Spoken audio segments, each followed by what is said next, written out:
చేయుచు దివ్యోపదేశమునందించుచు దివ్వెలగా వెలిగించుచు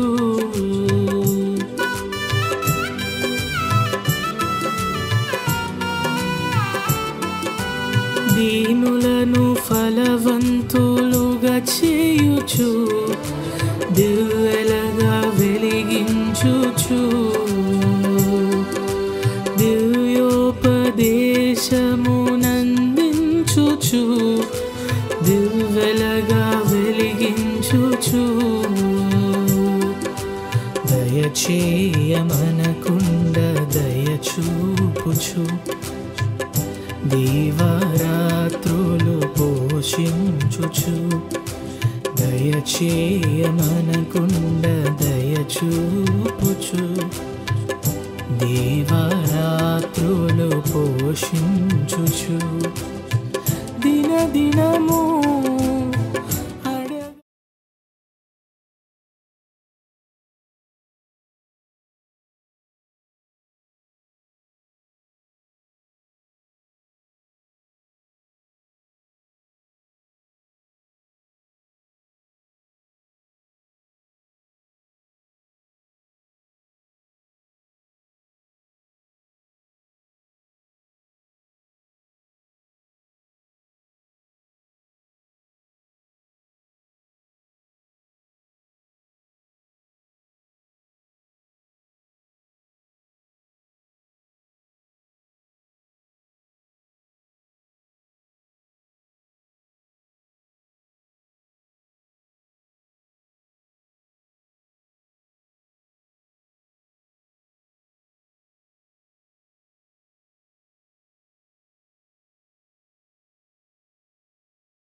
మరొకసారి మాకు అండగా ఉంచి దేవాని వాక్యాన్ని ధ్యానిస్తూ ఉండగా వినగలిగే చెవులను, గ్రహించే మనస్సును మాకు దయచేయండి. దేవా, మీరే కృప చూపించండి. దేవా, తననైనా నీ వాక్యం ద్వారా మీరు నాతో ఏం మాట్లాడని ఉద్దేశించారో ఆ అమూల్యమైన సంగతిని, సత్యాన్ని మేము గ్రహించడానికి సహాయం చేయండి. కృప చూపించమని, కనికరించమని, తోడుగా ఉండి నడిపించమని యేసునామములో ప్రార్థిస్తున్నాం మా పరమ తండ్రి. Amen, amen. దేవుని వాక్యాన్ని మనం జాగ్రత్తగా అర్థం చేసుకునేటువంటి ప్రయత్నాన్ని మనం చేస్తే, ఇక్కడ ఒక వెలకట్టలేని ఓ మాటని దేవుని మనసెరిగినటువంటి వాడైన యోహాను ఈ విధంగా రాస్తాడు. దేవుని వాక్యాన్ని మనం జాగ్రత్తగా అర్థం చేసుకునేటువంటి ప్రయత్నాన్ని మనం చేస్తే, మొదటి యోహాను పత్రిక 4వ అధ్యాయము 10వ వచనాన్ని మళ్ళీ ఒకసారి మనం చదువుకున్నట్లయితే, మనము దేవుని ప్రేమించితిమి అని కాదు,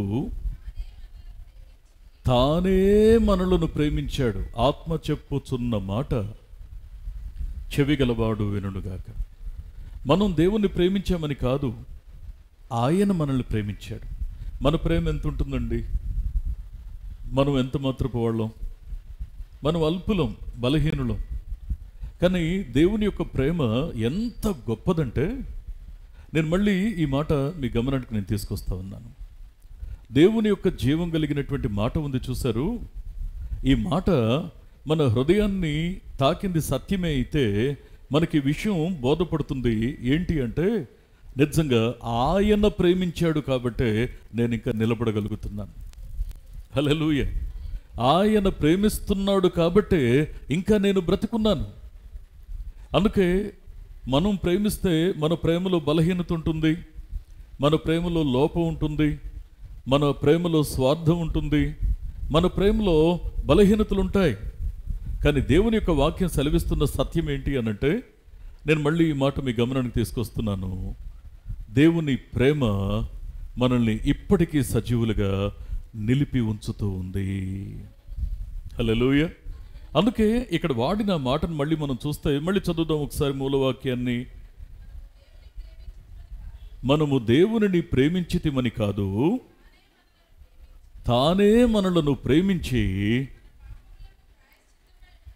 మన పాపములకు ప్రాయశ్చిత్తమై ఉండుటకు తన కుమారుని పంపెను. చూసారా, ఆయన ప్రేమ ఎందుకు గొప్పదని చెప్పుకోవాల్సి వస్తుంది? ఆయన ప్రేమ, మన ప్రేమ, ఈ రెండు ఉన్నటువంటి ఆ యొక్క కోణాలని మనం చూస్తే, మన ప్రేమ లోకంతో మిళితమైంది, మన ప్రేమ శరీరంతో ముడిపడి ఉంది, మన ప్రేమ శరీర ఆశలతో ముడిపడి ఉంది. లోకానుసారమైనటువంటి మలినాన్ని ప్రేమించాం, మస్టును ప్రేమించాం, పాపాన్ని ప్రేమించాం, మనకు ఏది నష్టం తెచ్చిపెడుతుందో దాన్ని ప్రేమించాం. కానీ దేవుని వాక్యాన్ని మనం జాగ్రత్తగా అర్థం చేసుకునేటువంటి ప్రయత్నాన్ని మనం చేస్తే, నిజంగా దేవుని ప్రేమ ఎంత గొప్పదంటే, ఆయన ప్రేమ మన పాపాన్ని కడగడానికి, మన పాపాలకు ప్రాయశ్చిత్తం చేయడానికి ఆ ప్రేమ మరి గురి కలిగి ఉంది. అందుకే మన పాపాన్ని పరిష్కరించడానికి, లేకపోతే ప్రాయశ్చిత్తం చేయడానికి కనికరం కలిగిన దేవుడు తన కుమారుని పంపెను. అంటే తన నిండు ప్రాణాన్ని ఆయన బలిగా పెట్టి మనలను బ్రతికించడానికే ఆ ప్రేమ. అందుకే మనకు బాగా పరిచయమైనటువంటి మాట, ఆ ప్రేమలో ఉన్న విలువ ఏంటి అంటే, యోహాను సువార్త 3వ అధ్యాయము 16వ వచనంలో మనకు బాగా పరిచయమైనటువంటి ఒక మాట మనం చూస్తాం. దేవుడు లోకమును ఎంతో ప్రేమించెను కాగా ఆయన తన అద్వితీయ కుమారునిగా పుట్టిన వాని యందు విశ్వాసముంచు ప్రతివాడును నశింపక నిత్య జీవము పొందునట్లు ఆయనను అనుగ్రహించెను. ఇప్పుడు మనల్ని ప్రేమించిన ప్రేమ మన జీవితంలో ఏం జరగాలని కోరుకుందంటే, మన పాపానికి ప్రాయశ్చిత్తం కలగాలని కోరుకుంది. ఎందుకు అంటే, మన జీవితం నుంచి పాపం గనుక వేరు చేయబడకపోతే, మన జీవితాలలో పాపం పరిష్కరించబడకపోతే మన యొక్క బ్రతుకులు నిత్య నరకాగ్నికి వెళ్ళిపోతాయి. అందుకే మన జీవితాల్లో మనం నశించిపోవడం దేవునికి ఇష్టం లేక ఆయన మనలను ప్రేమించి మన పాపాన్ని మరి పరిష్కరించడానికి కనికరం కలిగిన దేవుడు చేసినటువంటి ఆ అమూల్యమైనటువంటి పని ఏంటి అంటే మన పాపానికి ప్రాయశ్చిత్తం చేశాడు. ఎలా అంటే ఆయన తన కుమారుని పంపాడు. కుమారుని పంపడం అంటే మనం నశింపక నిత్య జీవాన్ని పొందడానికి ఆ కనికరం కలిగిన దేవుడు ఆ కుమారుణ్ణి పంపాడు. నేను ఒక మాట మీ జ్ఞాపకం చేయనా? దేవుని యొక్క సన్నిధిలో ఆయన దీవెనకరమైనటువంటి ప్రేమ ఉంది చూసారు. ఒకవేళ అది గనక దక్కకపోతే జీవితంలో 4 రోజులు కాలక్షేపం ఉండేదేమో, 4 రోజులు సరదా ఉండేదేమో, 4 రోజులు సంతోషం గంతులు ఇవన్నీ ఉండేవేమో. కానీ ఒకానొక దినాన్న ఈ 4 రోజులు ఎంతైతే మనం ఆడుకున్నామో ఆ తర్వాత నిత్య నరక యాతన అది మన బ్రతుకులో మనల్ని అల్లాడించేది. ఆ నిత్యము ఉండే నరకాన్ని నుంచి మనల్ని తప్పించడానికి, నిత్య జీవాన్ని మనకు ప్రసాదించడానికి కనికరం కలిగిన ప్రభు ఆయన తన కుమారుణ్ణి పంపాడు. యేసు క్రీస్తు మన జీవితాల్లో మనకు చేసినటువంటి మేలు ఏంటి అనంటే, త్యాగం ఏంటి అంటే, నేను మళ్ళీ ఈ మాట మీ గమనానికి తీసుకొస్తున్నాను. ఆయన నిన్ను ప్రేమిస్తున్నాడు, గుర్తుపెట్టుకో. ఎప్పుడైనా మనం హద్దులు మీరుతున్నామంటే వెంటనే మనకు గుర్తు రావాలి, దేవా నువ్వు నన్ను ప్రేమిస్తున్నావు. నీ ప్రేమ తెలిసి కూడా నేను అడుగులు గనక ముందుకు వేశానంటే నా అంత దౌర్భాగ్యులు ఇంకొకరు లోకంలో ఉండరు. నువ్వు నన్ను ప్రేమిస్తున్నావని తెలిసి కూడా వాక్యపు ఎల్లలు నేను మీరుతున్నాను అంటే నిజంగా నా బ్రతుకులో అంతకంటే దౌర్భాగ్య స్థితిలో ఇంకొకరు ఉండరేమో. దేవుని ప్రేమను గుర్తిస్తే దేవుని వాక్యానికి కట్టుబడతాం. దేవుని ప్రేమను గుర్తిస్తే ఆయన వాక్యానికి లోబడతాం. దేవుని ప్రేమను గుర్తిస్తే ఆయన హెచ్చరికకు లొంగుతాం. ప్రియ స్నేహితులారా, జాగ్రత్తగా దేవుని వాక్యాన్ని మనం అర్థం చేసుకునేటువంటి ప్రయత్నాన్ని మనం చేస్తే దేవుడు తన యొక్క ప్రేమను బట్టి ముందుగా మన జీవితాల్లో ఏం జరగాలని కోరుకుంటాడో తెలుసా అండి? పౌలు భక్తుడు ఇక్కడ తిమోతికి ఈ సంగతిని రాస్తూ 2వ తిమోతి పత్రిక 2వ అధ్యాయము 19వ వచనాన్ని ఒక్కసారి మనం చూసినట్లయితే, అయినను దేవుని యొక్క స్థిరమైన పునాది నిలకడగా ఉన్నది, ప్రభువు తన వారిని ఎరుగును అనునదియు. జాగ్రత్తగా వినండి. ప్రభువు నామమును ఒప్పుకొను ప్రతివాడును దుర్నీతి నుండి తొలగిపోవాలి. ఆత్మ చెప్పుచున్న మాట చెవిగలవాడు వినుడుగాక. దేవుడు నన్ను ప్రేమిస్తున్నాడు అని గుర్తించిన తర్వాత, నేను దేవుని కోసం బ్రతకడానికి దేవుడు నన్ను తప్పించాడు పాపం నుంచి అని నేను గుర్తించిన తర్వాత నేనేం చేయాలో తెలుసా? మనం ఏం చేయాలో తెలుసా? దుర్నీతి నుండి, పాపము నుండి, లోకాశల నుండి, ఆ యొక్క విచ్చలవిడితనం నుండి నేను తొలగిపోవాలి.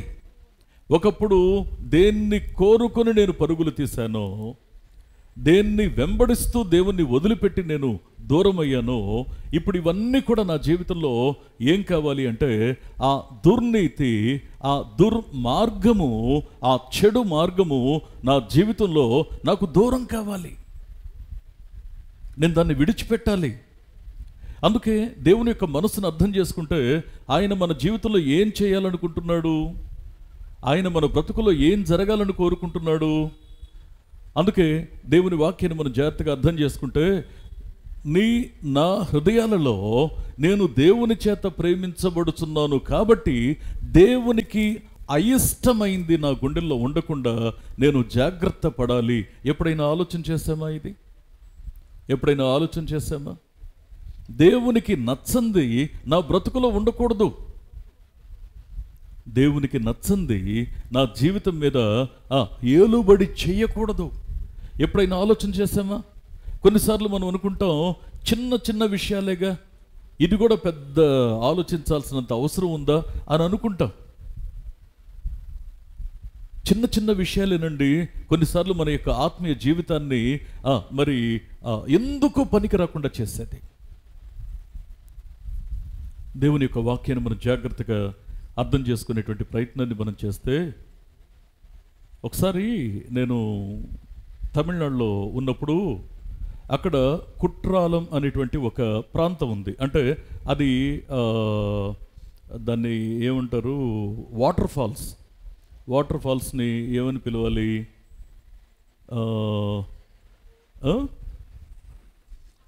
జలపాతం. కరెక్ట్, జలపాతం.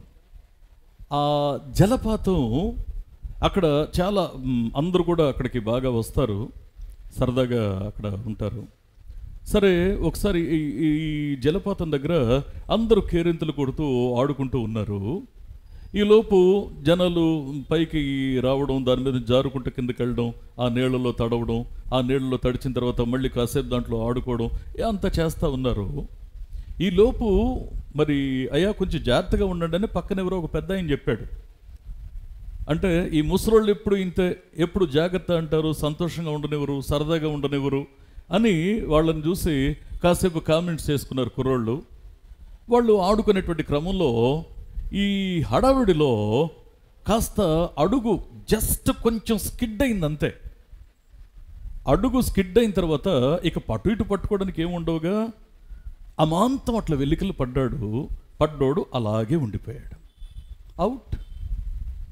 ఒక హెచ్చరిక నిన్ను కాపాడడానికే, ఒక హెచ్చరిక నిన్ను బ్రతికించడానికే. ఇంకో ఎంతో జీవితం ఉంది, ఇంకా సుదీర్ఘమైన బ్రతుకుంది. చాలాసార్లు మనకి హెచ్చరిక నచ్చదు, కానీ దేవుని యొక్క వాక్యం ఏం చెప్తా ఉందంటే, ఆయన నిన్ను ప్రేమిస్తున్నాడు కాబట్టి కొన్నిసార్లు హెచ్చరిస్తాడు. ఆయన నిన్ను ప్రేమిస్తున్నాడు కాబట్టి కొన్నిసార్లు నిన్ను మందలిస్తాడు. దేవుని యొక్క వాక్యాన్ని మనం జాగ్రత్తగా అర్థం చేసుకుంటే, ప్రియ స్నేహితులారా, కొందరికి నేను ఎప్పుడు ఈ మాట చెప్తూ ఉంటాను. కొంతమందికి ఏదన్నా మంచి చెప్తే కోపం వస్తుందట, మంచి చెప్తే కోపం వస్తుంది, బుద్ధి చెప్తే కోపం వస్తుంది. ఇది ఒక రకమైన గుంపు. కానీ కొద్దిమంది ఎట్లా ఉంటారంటే, ఏం పనయ్యా ఇది అన్నారనుకోండి, కోపడ్డాం అనుకోండి, కోప్పడితే వారు బుద్ధి తెచ్చుకుంటారంట, కరెక్ట్ చేసుకుంటారు.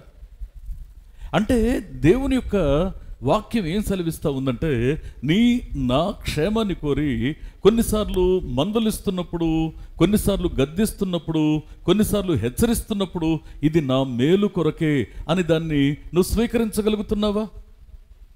ఈ మాటను అంగీకరించగలుగుతున్నావా? నీ అంతరంగంలో ఆ మాటకి ఎంత విలువ ఇస్తున్నావు అన్నది నువ్వు దాన్ని అనుసరించడం లేదా తృణీకరించడం అనే అంశాల మీదే ఆధారపడి ఉంటుంది.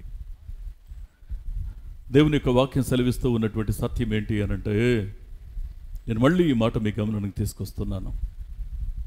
ప్రియ స్నేహితులారా, దేవుడు మనల్ని ఎందుకు ప్రేమిస్తున్నాడంటే, మన యొక్క జీవితంలో మన పాపము ప్రక్షాళన చేయబడడానికి, మన పాపానికి ప్రాయశ్చిత్తం జరగడానికి. ఈ ప్రాయశ్చిత్తం జరగడానికి దేవుడు తన కుమారుణ్ణి పంపాడు. ఎందుకు దేవుడు తన కుమారుణ్ణి పంపాడు అంటే, ఆయన పిల్లలు మరి ఎట్టి పరిస్థితుల్లో నశించక నిత్య జీవాన్ని పొందాలి. నీ విషయంలో, నా విషయంలో దేవుని యొక్క ఆలోచన, మనం నిత్య జీవాన్ని పొందాలి. అందుకే ఆయన పదే పదే పదే ఆయన హెచ్చరించడానికి గల ఉద్దేశం. ఎప్పుడైనా దేవుణ్ణి, దేవా ఈరోజు నన్ను హెచ్చరించావు, నీకు వందనాలు అని దేవుణ్ణి స్తుతించామా? దేవా ఈరోజు నన్ను గద్దించావు, నా తప్పేంటో నాకు తెలియజేశావు, నీకు వందనాలని దేవుని స్తుతించగలిగామా? అందుకే దేవుని యొక్క సన్నిధానంలో యేసు ప్రభు ఒక ఉపమానం చెప్తూ, ఈ నా మాటలు విని వాటిని అనుసరించి మరి దానికి తగ్గట్లుగా బండ మీద తన ఇల్లు కట్టుకునినా బుద్ధిమంతుని పోలి అని అంటాడు. అంటే దాని అర్థం ఏంటంటే, దేవుని మాట వినడం అనేది బండ మీద ఇళ్ళు కట్టుకున్న బుద్ధిమంతుని పోలి. కొన్నిసార్లు దేవుని మాటలో మందలింపు ఉండొచ్చు, ఒకవేళ గద్దింపు ఉండొచ్చు, హెచ్చరిక ఉండొచ్చు, ప్రేమతో కూడిన మాట ఉండొచ్చు, ఓదార్చే మాట ఉండొచ్చు. అది ఏదైనా కావచ్చు. దేవుడు చెప్పాడు, ఇది నా మేలుకే. ఎంతమంది మనం దాన్ని అర్థం చేసుకోగలుగుతున్నాం? ఎంతమంది దాన్ని గ్రహించగలుగుతున్నాం? ప్రియ స్నేహితులారా, దేవుని యొక్క వాక్యాన్ని మళ్ళీ మనం జాగ్రత్తగా అర్థం చేసుకునేటువంటి ప్రయత్నాన్ని మనం చేస్తే, ఇక్కడ అంటాడు ఇంకొక చక్కని మాట. ఏంటి అంటే, అయ్యా దేవుడు మన నుంచి ఏం కోరుకుంటున్నాడంటే, మనం నిత్య జీవాన్ని పొందాలి. నిత్య జీవాన్ని పొందాలంటే మన బ్రతుకులో ఏం జరగాలి అంటే, దుర్నీతి నుంచి మనం బయటికి రావాలి. ఏది నిన్ను ఆత్మీయంగా పాడు చేస్తుందో, ఏది ఆత్మీయంగా నిన్ను సోమరిని చేస్తుందో, ప్రార్థన చేయనివ్వకుండా, వాక్యాన్ని చదవనివ్వకుండా, దేవుని యొక్క భయభక్తులు నిలవనివ్వకుండా, ఏదైతే ఆత్మీయంగా సోమరులను చేస్తుందో దాని నుంచి మనం బయటికి రావాలి. ఒకవేళ కొన్నిసార్లు అది లాభకరంగా ఉన్నా సరే దాన్ని విడిచిపెట్టి బయటికి రావాలి. దేవుని యొక్క వాక్యాన్ని మనం జాగ్రత్తగా అర్థం చేసుకునేటువంటి ప్రయత్నాన్ని మనం చేస్తే, నిజంగా మనం అలా మరి దేవునికి నచ్చని వాటిని మన జీవితం నుండి వెలివేయగలుగుతున్నామా? కొద్ది రోజులు ప్రక్కన పెట్టడం వేరే, మన జీవితం నుంచి పరిపూర్ణంగా వేర్లతో సహా పెకిలించి బయటకు విసిరేయడం వేరే. కలుపు మొక్కలాగా దేవుడు వద్దు అన్నదాన్ని కలుపు మొక్కను పెకిలించినట్లు, ఎప్పుడైనా కలుపు మొక్కలను తీసిన తర్వాత ఎప్పుడైనా అవసరం వస్తుందేమోనండి, ఒడ్డున లేకపోతే ఆ గట్టు దగ్గర దాన్ని నాటుతారండి. మళ్ళీ నాటుతారా? ఎందుకు అంటే నీకు కలుపు మొక్క అంటే అది అవసరం లేదంతే. నీ పొలంలోనూ ఉండకూడదు, నీ యొక్క గట్టు మీద ఉండకూడదు, అసలు అది నీకు అవసరం లేదు. నీకు దేవుని యొక్క వాక్యం సెలవిస్తున్న సత్యం ఏంటి అంటే, దుర్నీతి నుంచి బయటికి రావాలి. ఇంకొక మాట కూడా మనం జాగ్రత్తగా అర్థం చేసుకునేటువంటి ప్రయత్నాన్ని మనం చేసినట్లయితే, గలతీ పత్రికలో పౌలు భక్తుడు ఈ విధంగా మాట్లాడతాడు. గలతీ పత్రిక 4వ అధ్యాయము 9వ వచనాన్ని ఒకసారి మనం చూసినట్లయితే, చూడండి. ఇప్పుడు మీరు దేవునిని ఎరిగిన వారును మరి విశేషముగా దేవుని చేత ఎరగబడిన వారై ఉన్నారు కనుక బలహీనమైనవియు నిష్ప్రయోజనమైనవియునైనా మూల పాఠముల తట్టు మరలా తిరుగనేలా.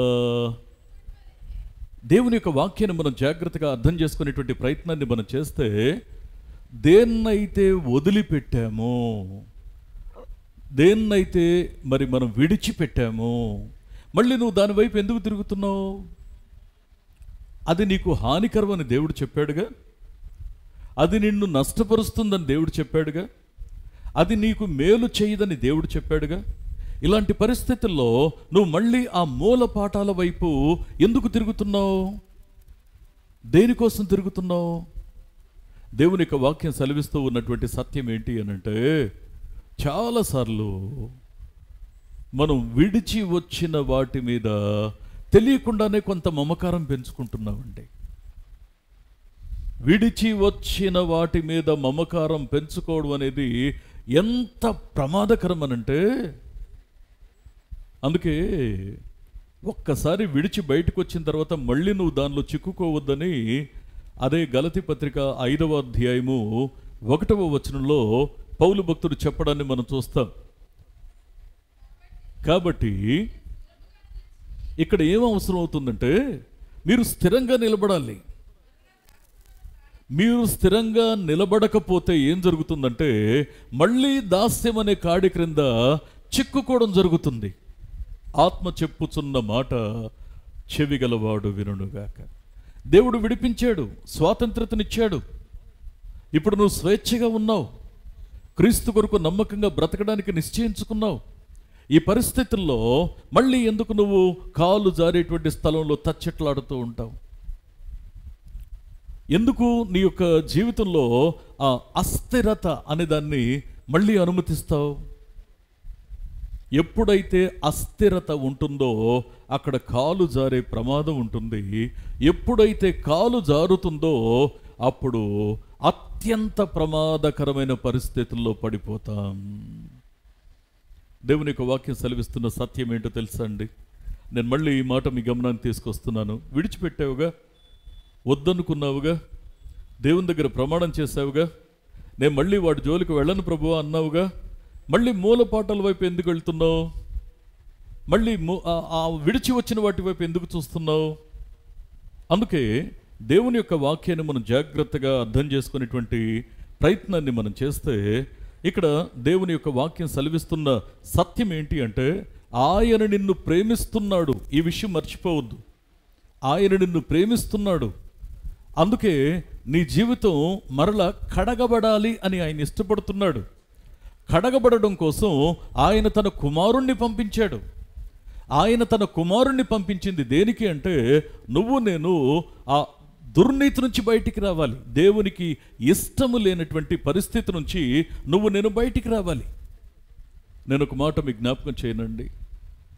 విశ్వాస జీవితంలో నిలకడ కలిగి బ్రతకాలి అంటే, పాపానికి చిక్కకుండా ఉండాలి అంటే, పాపానికి దొరకకుండా ఉండాలి అంటే మెలకువ కలిగిన ప్రార్థన కావాలండి.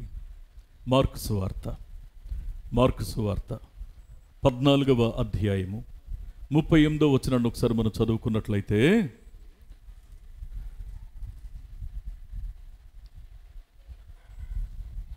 చదవండి. మీరు శోధనలో ప్రవేశించకుండునట్లు మెలకువగా ఉండి ప్రార్థన చేయండి. ఎవరి జీవితంలో అయితే మెలకువ కలిగిన ప్రార్థన ఉండదో, కన్నీటి ప్రార్థన ఉండదో, పశ్చాత్తాపంతో కూడిన ప్రార్థన ఉండదో, దేవునికి లోబడే ప్రార్థన ఉండదో, పెనుగులాడి ప్రార్థించే అనుభవం ఉండదో, దేవుని ముఖకాంతిలో పరీక్షించుకునే అనుభవం ఉండదో, వారి జీవితాలలో వారు శోధనలో చిక్కుకునే ప్రయత్నం ఉంటుంది. అబ్బాయి అదేం లేదండి, నేను చాలా జాగ్రత్తగా ఉంటాను, నా జీవితంలో పొరపాట్లు జరగనివ్వనండి, ఎప్పటికప్పుడు నేను చాలా అలర్ట్గా ఉంటాను అని అనుకుంటూ ఉంటాం మనం. కానీ సాతానుడు ఏం చేస్తాడో తెలుసా అండి? సాతానుడు ఏం చేస్తాడంటే వాడి ప్రయత్నంలో వాడు ఉంటాడు. దేవుని యొక్క వాక్యాన్ని మనం జాగ్రత్తగా అర్థం చేసుకునేటువంటి ప్రయత్నాన్ని మనం చేస్తే ఇక్కడ సున్నితంగా అసలు మనం ఆ పొరపాట్లో ఉన్నామన్న విషయం కూడా తెలియనంతగా వాడు సులభముగా చిక్కుల పెట్టు పాపములోనికి మనలను ఆ ఉచ్చులోనికి తీసుకుంటాడు మనల్ని. అందుకే హబక్కు గ్రంథంలో ఒక మాట ఉంది కదా, హబక్కు గ్రంథము 1వ అధ్యాయము 15వ వచనాన్ని ఒక్కసారి మనం చదువుకున్నట్లయితే అక్కడ ఈ మాట చూస్తాం. వాడు గాలము వేసి గుచ్చి లాగి ఉన్నాడు, ఊరులు ఒగ్గి చిక్కించుకొనుచున్నాడు, వాడు తన వలతో వారిని కూర్చుకొని సంతోషపడి గంతులు వేయిచున్నాడు. ఆత్మ చెప్పుచున్న మాట చెవిగలవాడు వినుగాక. వాడు గాలము వేసి గుచ్చి లాగుతున్నాడు. నువ్వు గాలానికి దొరకలేదనుకో, ఉరులు ఒగ్గి, ఉరులు అంటే తెలుసా అండి? ఉరులు అంటే అడవిలో, గాలం అంటే చేపలు వేస్తారు, మనకు తెలిసిందేగా కదా. తర్వాత గాలాలు ఎక్కడేస్తారంటే సముద్రాలు వేస్తారా గాలాలు? కాలువల్లో వేస్తారండి, చిన్న చిన్న కాలువల్లో వేస్తారు, చెరువుల్లో వేస్తారు. చెరువుల్లో కానీ కాలువల్లో కానీ నీటి మడుగుల్లో కానీ గాలాలు వేస్తారు. చిన్న చిన్న ప్రదేశాల్లో గాలాలు వేస్తారు. అంటే వ్యక్తిగతంగా పట్టుకోవడానికి ప్రయత్నిస్తారు. లేకపోతే మరి ఊరులు ఒగ్గడం అంటే దాని అర్థం ఏంటంటే అడవిలో క్రూరమైన జంతువుల్ని పట్టుకోవడానికి కొన్నిసార్లు ఒక ఊరి కాలు అలా పెట్టగానే టప్మని పట్టేసుకుంటుంది అంతే. కొన్నిసార్లు దాన్ని దాటే ప్రయత్నం చేస్తే చెక్మనేది దొరికిపోద్ది ఆ యొక్క ట్రాప్కి. కొన్నిసార్లు ఎంత పెద్ద జంతువు అయినా సరే ఈ వేటగాడు వేసేటువంటి ఆ ఉరులలో చిక్కిపోవడమే. కొన్నిసార్లు మనం అనుకుంటాం, నేను చాలా తెలివిగా ఉంటాను, నేను చాలా జాగ్రత్తగా తప్పించుకుంటాను అనుకుంటాం, కానీ తెలియకుండానే కొన్ని ఉరులలో మనం అక్కడే ఉన్నాం, మనకు తెలియడంలా అక్కడే ఉండి నేను క్షేమంగానే ఉన్నాననేటువంటి భ్రమలో బ్రతికేస్తూ ఉంటాం. ప్రియ స్నేహితులారా, దేవుని యొక్క సన్నిధిలో ఏదైనా ఒక గాలం వ్యక్తిగతంగా నన్ను పట్టుకుంటుందేమో ఎప్పుడైనా పరీక్ష చేసుకున్నామా? దేవుని యొక్క వాక్యం సెలవిస్తూ ఉన్నటువంటి సత్యం ఏంటి అనంటే, కొన్నిసార్లు ఉరులు ఒగ్గడం, మరికొన్నిసార్లు వాడు తన వలతో, ఇప్పుడు సముద్రం మీద దాడి, వల అంటే పెద్ద పెద్ద కాలువల్లో చెరువుల్లో వేయడమే కాదు, ఇక సముద్రాల్లో వేసేవి అవి ఇంకా చాలా పెద్దగా ఉంటాయి. నేను ఒక మాట చెప్పనా, సాతాను యొక్క ఆలోచన ఏ విధంగానైనా నిన్ను చిక్కించుకోవాలి, అది వాడి ఆలోచన. ఎప్పుడైనా మనం ఆలోచన చేస్తామా, నేను ఎలా ఉన్నాను, నేను దేవుని యొక్క ఉద్దేశానికి తగినట్లుగా నేను బ్రతకగలుగుతున్నానా, నా జీవితంలో దేవునికి మరి మహిమ తెచ్చేవానిగా నేను జీవించగలుగుతున్నానా? ఎప్పుడైనా మనం ఆలోచన చేస్తామా? ఎప్పుడైనా మనం దేవుని యొక్క సన్నిధిలో, నేను మళ్ళీ మళ్ళీ మళ్ళీ మాట చెప్తున్నాను, అయ్యా నీకు వాక్యం చదవడం రాకపోయినా పర్వాలా, వాక్యాన్ని జ్ఞాపకం ఉంచుకునేటువంటి ఆ మెదడు దేవుడు ప్రతి ఒక్కరికి ఇచ్చాడు. దేవుడు వాక్యాన్ని మన జీవితంలో నేర్చుకోవడం, అన్వయించుకోవడం. నేను ఒక చిన్న మాట చెప్పనా మీకు. చిన్నపిల్లలకి తెలియని రోజుల్లో 6 నెలల్లో అన్నం ముట్టిస్తారు, అదొక పెద్ద వేడుకగా చేస్తారు. అంటే బలమైన ఆహారం పెట్టడం స్టార్ట్ చేశారు. ఆ తర్వాత వాడు ఒక స్థాయికి వచ్చి, వాడు కాస్త ఎదిగిన తర్వాత మీరు వంట చేసే వాళ్ళు ఒక అరగంట ఆలస్యం అయితే ఇంట్లో అన్ని పగలు కొట్టేస్తాడు. కారణం ఏంటి అంటే, వాడికి ఆ ఆకలి యొక్క తీవ్రత తెలుసు. ఇప్పుడు ఆకలికి టయానికి తనకు అందకపోతే అది చాలా ఇబ్బంది తనకు కలుగుతుంది, అతను కూడా ఇతరులకు ఇబ్బంది కలిగిస్తాడు. నేను ఒక మాట మీకు జ్ఞాపకం చేస్తున్నాను. ఎందుకు నీకు ఆకలి అనేది అర్థమైందంటే, నీ శరీరం నీకేం చెప్తుందో సంకేతాన్ని నువ్వు గ్రహిస్తున్నావు. నీ శరీరం ఏం కోరుకుంటుందో ఆ ఆహారం గనక నీ శరీరంలో పడకపోతే నువ్వు నీరసించిపోతున్నావు, నిస్సత్తువుగా ఉంటున్నావు, చెమట్లు కారిపోతున్నాయి, నిస్సత్తువుగా ఒక రకంగా పిచ్చెక్కిపోయినట్టు అయిపోతా ఉంది నీ యొక్క జీవితంలో. అందుకే మళ్ళీ కాస్త తిన్న తర్వాత మళ్ళీ నువ్వు రికవర్ అవుతున్నావు. అందుకే దేవుని యొక్క వాక్యం నీ జీవితంలో అలా అలవరచబడాలి. దేవుని వాక్యం నీ బ్రతుకులో ఒక భాగమైపోవాలి. నీకు విద్య లేకపోయినా పర్వాలా, వివేకం లేకపోయినా పర్వాలా, టెక్నాలజీ గురించి తెలియకపోయినా పర్వాలా, దేవుని వాక్యం ఏం చెప్తా ఉందో దాని ప్రకారంగా బ్రతకడానికి నిరంతరం కూడా దాన్ని సాధన చేయాలి. ఒకటి నా జీవితంలో దేవుడు ఏం ఉండాలని కోరుకుంటున్నాడు, ఏది ఉండకూడదని కోరుకుంటున్నాడు, ఈ ఒక్క విషయం తెలిస్తే చాలు. అందుకే దేవుని యొక్క వాక్యం ఏం చెప్తా ఉందంటే, అయ్యా దేవుడు మనల్ని ప్రేమిస్తున్నాడు, దేవుడు మనల్ని ప్రేమిస్తున్నాడు, మనం ఆయన్ని ప్రేమించామని కాదు, ఆయనే మనల్ని ప్రేమిస్తున్నాడు. ఈ ప్రేమ వెనుక ఉన్న ఉద్దేశం ఏంటి అంటే, మనం కడగబడాలి, మనం శుద్ధీకరించబడాలి, మన పాపాలకు ప్రాయశ్చిత్తం కలగాలి. అందుకే ఆ కుమారుణ్ణి పంపించాడు, తన కుమారుణ్ణి పంపించాడు. ఆ కుమారుడు ఎందుకు వచ్చాడు అంటే, భూమి మీద ఉన్నటువంటి మనం నశించక నిత్య జీవాన్ని పొందాలి అని ఆయనను అనుగ్రహించాడు. ఇప్పుడు ఈ సత్యాన్ని తెలుసుకున్న నేను నా మనస్సును పాడు చేసే, నా కంటిని ఆకర్షించే, నా పెదవులను పాడు చేసే, నా యొక్క ఆలోచనలను పాడు చేసే వాటి జోలికి నేను వెళ్ళకూడదు. ఎంతవరకు నిష్ఠ కలిగి ఉంటున్నాం, ఎంతవరకు నిబ్బరం కలిగి ఉంటున్నాం, ఎంతవరకు దేవుని యొక్క సన్నిధిలో యథార్థంగా నిరీక్షణ కలిగి బ్రతుకుతున్నాం. ఎవరైనా దేవునిలో నిలవాలి, దేవునినే కొలవాలి, దేవుని కోసం బలపడాలి, దేవునిలో నమ్మకంగా జీవించాలి అనుకుంటే, ఇలాంటి కోరిక కలిగిన వారు ఖచ్చితంగా ఏం చేస్తారంటే, దేవుని యొక్క సన్నిధిలో మెలకువ కలిగిన ప్రార్థన ఖచ్చితంగా చేస్తారు. ఆ అంశం తప్ప నిన్ను నన్ను నిలబెట్టగలిగేది ఇంకొకటి లేదండి.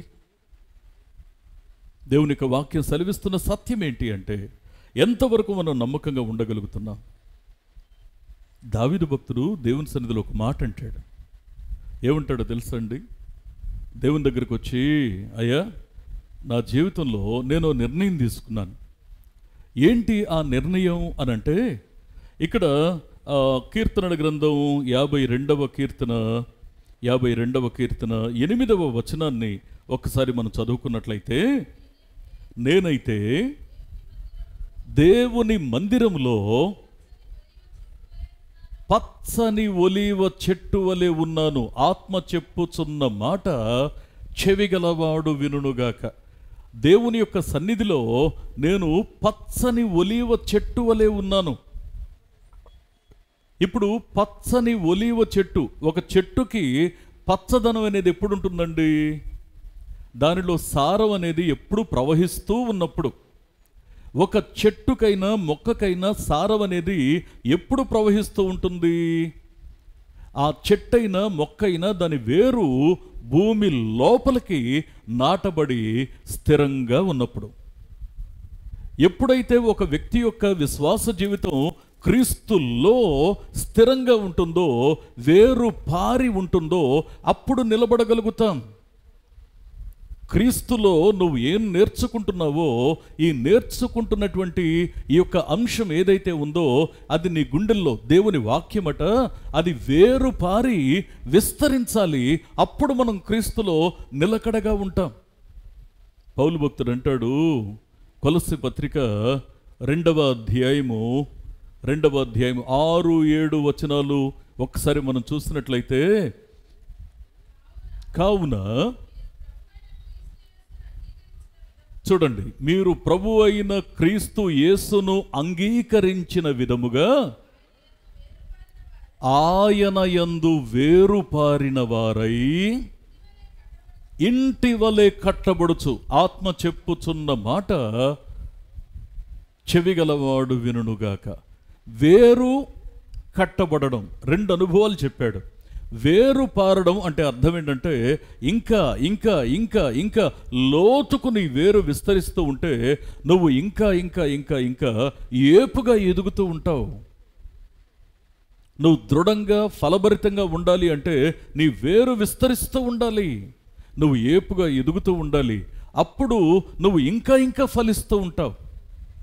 రెండవది, ఇంటి వలె కట్టబడుచు అంటే దాని అర్థం ఏంటంటే, మీరు ఏ వాతావరణంలోనైనా చూడండి, చలికాలమైనా, వర్షాకాలమైనా, ఎండాకాలమైనా, తుఫాను వచ్చినప్పుడైనా, లేకపోతే ఎలాంటి పరిస్థితుల్లోనైనా మీరు గమనించండి, ఇళ్ళు కట్టబడిన తర్వాత అది నిలకడగా పదిలంగా 10 మందికి నీడనివ్వగలిగేలా, అది 10 మంది దాచబడేలా, అది ఒక ఆశీర్వాదకరమైన ఒక ఆశ్రయపురంగా ఉంటుంది. అంటే మన జీవితాలు ఎలా ఉండాలంటే, కట్టబడిన తర్వాత మీరు చెట్టేమో గాలికి ఊగుతుంది కానీ బిల్డింగ్ ఊగే పరిస్థితి రాదు. అలా వచ్చిందంటే పెద్ద భూకంపం వచ్చిందని అర్థం. ఆత్మీయ జీవితంలో బలంగా నిలబడగలిగిన పరిస్థితుల్లో కూడా ఎప్పుడైనా ఊగిపోయే పరిస్థితులు వచ్చాయి అనంటే అది ఆధ్యాత్మికంగా ప్రకంపనలు వస్తున్నాయి, భూకంపాలు వస్తున్నాయి అని అర్థం. నేను మళ్ళీ ఒక మాట మీకు జ్ఞాపకం చేస్తాను. దేవుడు మనలో ఏం కోరుకుంటున్నాడంటే, ఆయన ప్రేమిస్తూ ఒక మాట ఏం చెప్తున్నాడంటే, అయ్యా, మీరు దుర్నీతి నుంచి తొలగిపోవాలి, దాని నుంచి తొలగి మీరు నమ్మకంగా నిలబడాలి అంటే మెలకువ కలిగిన ప్రార్థన కావాలి. ఈ మెలకువ కలిగిన ప్రార్థన మీరు ప్రభువులో వేరుపారిన అనుభవంలో నిలబడగలిగేలా చేస్తుంది. ప్రభువులో వేరుపారి మనం నిలవాలి అంటే మనకు సహాయం చేసే ఇంకొక అంశం ఏంటో తెలుసా? క్రీస్తు ప్రభు ఈ విధంగా చెప్తారు. యోహాను సువార్త 8వ అధ్యాయము 32వ వచనాన్ని ఒక్కసారి మనం చూసినట్లయితే, లేకపోతే 31వ వచనం చూడండి ముందు. కాబట్టి యేసు తనను నమ్మిన యూదులతో, మీరు నా వాక్యమందు నిలిచిన వారైతే, నిజముగా నాకు శిష్యులై ఉండి సత్యాన్ని గ్రహిస్తారు. ఆత్మ చెప్పుచున్న మాట చెవిగలవాడు వినుగాక. మనం క్రీస్తులో నిలకడగా ఉండాలి అనంటే, దుర్నీతి నుంచి వేరై బ్రతకాలి అనంటే, మనం క్రీస్తులో నమ్మకంగా నిలబడాలి అంటే మనం చేయాల్సింది ఏంటో తెలుసా? వాక్యములో నిలవాలి. ఎలాగైతే ప్రార్థన మెలకువ కలిగిన ప్రార్థన చేస్తున్నామో, రెండవది ఖచ్చితంగా మన జీవితంలో వాక్యములో నిలిచి ఉండే అనుభవం కావాలి. వాక్యములో నిలిచి ఉండే అనుభవం కావాలి. ప్రియ స్నేహితులారా, కడవరి దినాల్లో బ్రతుకుతూ ఉన్నాం. కడవరి దినాలు ప్రమాదకరమైనవి. ఈ పరిస్థితుల్లో మనం ఎంతవరకు నమ్మకంగా దేవునిలో నిలవగలుగుతున్నామో ఎప్పుడైనా ఆలోచన చేశామా? ఎప్పుడైనా మనం ఆలోచన చేశామా? నిజంగా దేవుని కోసం సవాలుకరంగా బ్రతకాలి అనేటువంటి ఈ యొక్క ఆలోచన మన జీవితంలో మనల్ని మరి ఛాలెంజ్ చేయగలుగుతుందా? ఎట్లయినా దేవుని కోసం బ్రతకాలి అని మనం దేవుని యొక్క సన్నిధిలో, ఆయన వాక్యంలో, ప్రార్థనలో మరి నమ్మకంగా నిలకడగా మనం నిలబడగలుగుతున్నామా? వాక్యం ప్రార్థన, వాక్యం ప్రార్థన, వాక్యం ప్రార్థన, ఇవి రెండు కూడాను దేవుని ఎదుట సరిదిద్దుకునేలా చేస్తాయి, దేవుని ఎదుట క్రమపరచబడేలా చేస్తాయి, దేవునితో సహవాసం చేసేలా చేస్తాయి, దేవునిలో దాచబడేలా చేస్తాయి. అందుకే ఆయన మనం బలహీనలు అని తెలిసే, మనం ప్రేమిస్తే మన ప్రేమ చంచలత్వంతో ఉంటుంది. చిన్నప్పటి నుంచి స్థిరంగా ఏ ఒక్కదాని మీద కూడా మన మనసు నిలబడలా. వయసు పెరుగుతూ ఉన్నప్పుడు, వయసు మారుతూ ఉన్నప్పుడు పరిస్థితులు మారుతూ వచ్చాయి, ఆలోచనలు మారుతూ వచ్చాయి, స్నేహాలు మారుతూ వచ్చాయి, మన యొక్క మరి అంచనాలు మారుతూ వచ్చాయి, మన కోరికలు మారుతూ వచ్చాయి. జీవితం అంతా కూడా మరి అది మరి మెట్టు వెంబడి మెట్టు మారిపోతూ వస్తూ ఉంది. చాలాసార్లు తీసుకున్న గట్టి నిర్ణయంలోనే నిలబడలేక తడబడిన సందర్భాలు ఎన్నో ఉన్నాయి. అందుకే దేవుని యొక్క వాక్యం ఏం చెప్తా ఉందంటే, మనం శ్రేష్టమైన దాన్ని ప్రేమించలేని బలహీనులుగా ఉన్నాం కాబట్టి ఆయనే మనలను ప్రేమించాడు. ఆయనే మనల్ని ప్రేమించి, మూలవాక్యాన్ని మళ్ళీ ఒకసారి మనం చూద్దాం. మొదటి యోహాను పత్రిక 4వ అధ్యాయము 10వ వచనాన్ని ఒకసారి మనం చూస్తే, మనము దేవునిని ప్రేమించితిమని కాదు, తానే మనలను ప్రేమించి మన పాపములకు ప్రాయశ్చిత్తమై ఉండుటకు తన కుమారుని పంపెను. ఎందుకు పంపాడో తెలుసండి? కుమారుణ్ణి నిన్ను నన్ను బ్రతికించడానికి ఆయన తన నిండు ప్రాణాన్ని బలిపెట్టడానికే పంపబడ్డాడు. అందుకే దేవుని యొక్క వాక్యాన్ని మనం జాగ్రత్తగా అర్థం చేసుకునే ప్రయత్నాన్ని మనం చేస్తే ఎలా బ్రతుకుతున్నాం? మనం ఎలా బ్రతుకుతున్నాం? నిజంగా చూడండి, నిజంగా ఆయన మన కోసం పంపబడింది ఎందుకు అంటే, మన కోసం మరణించడానికే. మన కోసం శ్రమ పొంది మరణించడం అనే ఆ అంశాన్ని ఆయన ఎలా చూశాడు అనంటే, ఆయనకి ఎలా అనిపించింది అంటే, మీరు తీసి చూడక్కర్లేదు కానీ హెబ్రీ పత్రిక 12వ అధ్యాయము 2వ వచనంలో చూసాం, ఆయన తన ఎదుట ఉంచబడిన ఆనందము కొరకు అని అంటాడు. ఆయన తన ఎదుట ఉంచబడిన ఆనందం కొరకు తన నిండు ప్రాణాన్ని, అవమానాన్ని లెక్క చేయకుండా, ఆ అవమానాన్ని నిర్లక్ష్యం చేసి తన నిండు ప్రాణాన్ని మన కోసం ఆయన అర్పించాడు. ఈరోజు నేను ఒక చిన్న ప్రశ్న, మీ స్నేహితునిగా, మీ శ్రేయోభిలాషిగా నేను ఒక చిన్న మాట అడుగుతున్నాను. నిజంగా క్రీస్తు నన్ను ప్రేమిస్తున్నాడు, వాస్తవానికి ఆ ప్రేమకు నేను పాత్రుని కాదు, నేను పాత్రురాలను కాదు, అయినా సరే ఆయన నన్ను ప్రేమించి నా జీవితాన్ని మార్చాడు కాబట్టి ఆయన ప్రేమను పొందదగేలా, ఆయన ప్రేమకు తగినట్లు నేను బ్రతకాలి అని ఎప్పుడైనా ఆలోచించామా? ఆయన ప్రేమకు తగినట్లు బ్రతకడం అంటే దుర్నీతి నుంచి వేరై బ్రతకాలి. ఆయన ప్రేమకు తగినట్లు బ్రతకాలంటే మెలకువ కలిగిన ప్రార్థన కలిగి ఉండాలి. ఆయన ప్రేమకు తగినట్లు బ్రతకడం అంటే మనం క్రీస్తునందు వేరుపారి జీవించాలి. క్రీస్తునందు వేరుపారి మనం బ్రతకాలి అంటే ఆయన వాక్యమందు నిలిచిన వారిగా మనం బ్రతకాలి.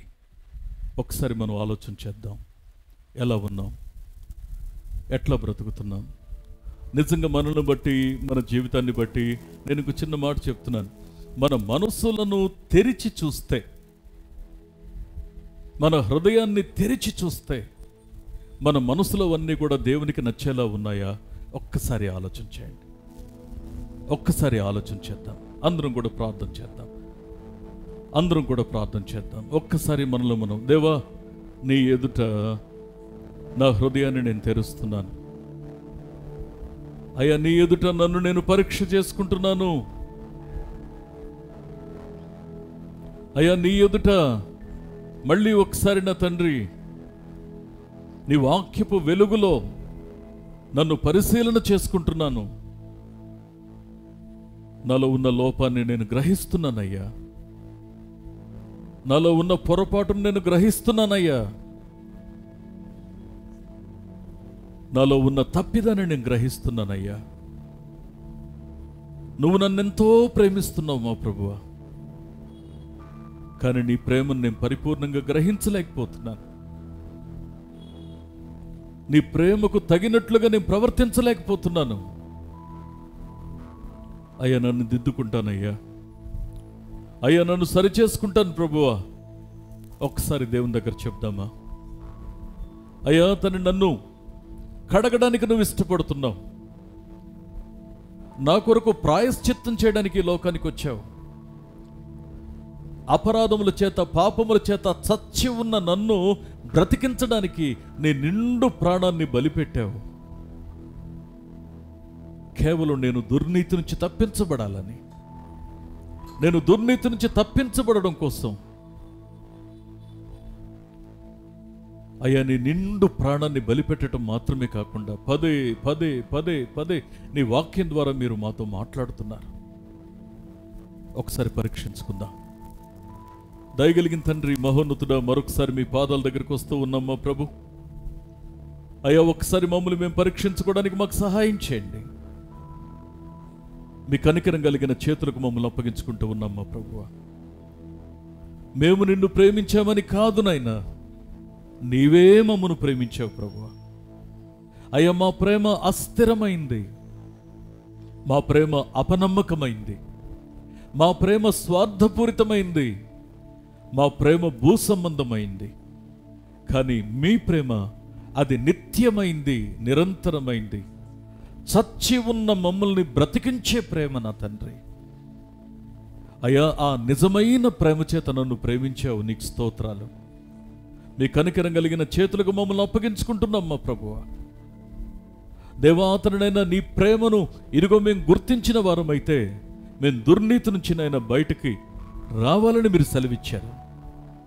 అయ్యా దుర్నీతి నుంచి మేము బయటికి రావాలనే ప్రయత్నం మేము చేస్తుంటే నీ ఎదుట దేవా మెలకువ కలిగిన ప్రార్థనాత్మను కలిగి ఉండాలని, నిరంతరం నీ సన్నిధిలో ప్రార్థించే వారిగా ఉండాలని మీరు సెలవిస్తూ ఉన్నారు.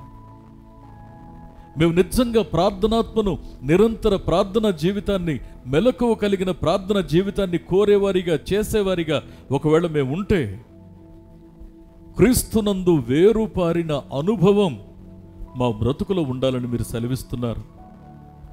వేరుపారిన జీవితం మాలో నిజంగా ఉండాలి. అది స్థిరంగా ఉండాలంటే నీ వాక్యమందు నిలిచి ఉండమని చెప్పారు. దేవా మీరు సెలవిచ్చిన మాట గొప్పది.